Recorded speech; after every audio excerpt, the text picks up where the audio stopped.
अनिल जी, नरपतगंज विधानसभा की जनता चाहती है कि आप निर्दलीय चुनाव लड़े और आप राजद के कद्दावर नेता के तौर पर जाने जाते हैं। जनता के भरोसे पे कैसे खड़ा हो पाएंगे? देखिए, नेता या पार्टी वो तो आम आदमियों के लिए होती है। जनता जनार्दन मालिक होती है, उसके प्रति जिम्मेदारी होती है उसकी। जो हमारा सिद्धांत था समाजवाद का, हम लोग, हमारे आदर्श लालू प्रसाद यादव जी थे, विद्यार्थी लाइफ से आदर्श थे, हैं और रहेंगे। लेकिन अब तो वो रिटायरमेंट की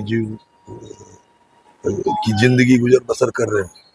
और उनके जो साहबजादे थे, जो हमारे नेता भी हैं, मैं आज भी सम्मान करता हूँ तेजस्वी यादव जी का, लेकिन उनको कुछ लोगों ने ऐसा ट्रैप में फंसा लिया है, दीर्घ भ्रमित किया है, तो ये लोग किसी से मिलने नहीं देते। अब आप बताइए, कोई, मैं ही नहीं, मेरे अलावा भी लोग गए थे। किसी भी राजनीतिक कार्यकर्ता की महत्वाकांक्षा होती है विधानसभा चुनाव लड़ने के लिए, और वो टिकट के लिए जाते हैं, प्रयास करते हैं। पूरे बिहार का कार्यकर्ता पहुंचा हुआ था। कोई कार्यकर्ता कह दे जो नेता ने हमसे मुलाकात की है, आप पता लगे। तो भाई, आप जनता से डरते क्यों हैं? जो आपके मार्गदर्शक हैं, जिसकी विरासत आप संभाल रहे हैं, वो तो सामाजिक न्याय के मसीहा थे। वो तो आम जनता के बीच घुसते थे। वो कहते थे कि जब मैं टेंशन में रहता हूँ तो मैं मालिकों के पास चला जाता हूँ, मेरा टेंशन खत्म हो जाता है। और आप उससे घबराते क्यों? इसलिए कि आपका सलाहकार चोर है। वो बीजेपी का आदमी है। वो जयचंद ही कहते हैं, तेज प्रताप जी जयचंद कहते हैं, वो कुछ न कुछ है जो उसके परिवार को भी तोड़ रखा है। तमाम आरोप किस पे है? और नरपतगंज का टिकट इस बात का फैसला गवाही दे रहा। अनिल जी, तमाम आरोप आप किस पे लगा रहे हैं? कौन है जयचंद? पार्टी की जयचंद कौन है? पता लगा, वो संजय यादव जी हैं, हरियाणा से आए हुए हैं। हरियाणवी स्टाइल नहीं चलेगा बिहार में। और मैं तो कह देता हूँ, यदि सरकार नहीं बनी तो 15 दिन संजय यादव जी यहाँ नहीं टिकेंगे। यहाँ की जनता खदेड़ के उसको, जैसे जी क्या आंदोलन हुआ नेपाल में, जी वैसे आंदोलन होगा। चूंकि लोग बदलाव की मतलब का लोगों ने दिमाग बना लिया था, और ये बीजेपी से करके यहाँ पर टिकट दिया। पूछिए किसी भी आदमी से, वो कहीं लाइन में नहीं था।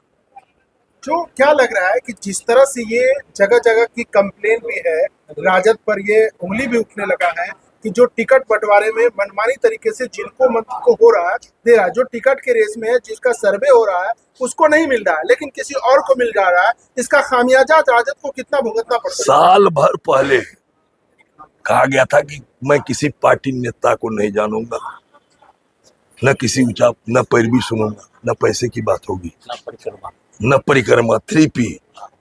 और तो उनका गया टीम कहाँ चला गया अंतिम तक आते आते। जिसका कहीं नाम नहीं है उसको लाके आप क्या समझ लिया? जनता प्रजातंत्र में मालिक होती है, जागरूक भी होती है। मैं सब दिन कहता हूँ कि पार्टी माँ के समान होती है, लेकिन यदि वो माँ नागिन हो जाए और अपने अंडे को खाने लगे तो उसके प्रति भी उसको दंडित करने का काम यहाँ की जनता करे। अनिल जी, क्या जनता के डिमांड पर कल अपना नॉमिनेशन निश्चित दूंगा। एक एक जो जनता मेरी कमाई है, 25 साल से मैं लगातार लड़ रहा हूँ। मैं बगावत कर रहा हूँ। मैं उसके पीछे में छोड़ा भोंकने कर रहा हूँ। मुझे बुला के नहीं कहा गया, उसको चोराया करके सिंबल दिया, तो किसी तरह लीक हो गया। हम लोग वही खड़ा रहते क्या मुझे बुला करके मेरे आलाकमान से कह देते जो पार्टी के लिए इतनी जो कुर्बानी आपको देनी होगी, ये कतरा कर दे देते। हम लोग तो वही लड़ाई लड़े हैं, समाजवाद की लड़ाई लड़े। लेकिन न्याय जहां खत्म होगा उसका प्रबल विरोध करेंगे। हमारे जो पुरखे थे, भगवान कृष्ण ने कहा था, अधिकार खोकर बैठ रहना यह महादुष्कर्म है, न्यायार्थ अपने बंधुओं को दंड देना था। अच्छा अनिल जी, नरपत की जनता को क्या संदेश देंगे, क्या अपील करेंगे जनता से? नरपतगंज की जनता आप आज देख लीजिए, एक एक घर में कहीं कहीं चूल्हा नहीं जला। मैं रोता नहीं हूँ, मैं कहता हूँ जो मर्द को रोना नहीं चाहिए, लेकिन जब वो रो करके मुझे टेलीफोन करते थे तो मेरे मुंह से आवाज निकलनी बंद हो जाती। और उसका जो आदेश है मैं करूंगा। वो पसीना हमारे लिए देंगे तो मैं उसके लिए खून का एक एक कतरा। अनिल जी, नरपतगंज विधानसभा जनता पे कितना भरोसा है? जो भीड़ है, ये भीड़ क्या वोट में तब्दील हो पाएगा? भीड़ नहीं थी ये किसी को मैंने बुलाया नहीं था। मैं तो आज टेलीफोन भी नहीं कर सका, जो 2 रात से कहा गया। जो खुला रखिएगा टेलीफोन, कहीं बुलाया जाएगा। तो मैं तो 2 रात से लगातार जगा हुआ था भाई। जब रात बीतती थी द्वार है, जब कहता था अगले दिन, तो मैं सोचता था सवेरे में मैं क्या जवाब दूंगा लोगों को। मैं तो कहता था मैं सेमूल लेके आ रहा हूँ, जो जैसा मुझे कहा गया था। और ये लोग नहीं जगे, ये लोग हमको आज टेलीफोन कर करके आ रहे हैं, तो कब आ रहे हैं, तो क्या कर रहे हैं। ये व्यक्ति नहीं और शक्ति है। यदि वो संजय जी को मैं इसलिए नहीं कह रहा हूँ, सारे लोग कह रहे हैं, वो परमानी को आप दिए वीआईपी का, किससे 50-60 लाख रुपया परमानी को, घर भी खाने के लिए 50-60 लाख रुपया बीजेपी का प्रदेश अध्यक्ष।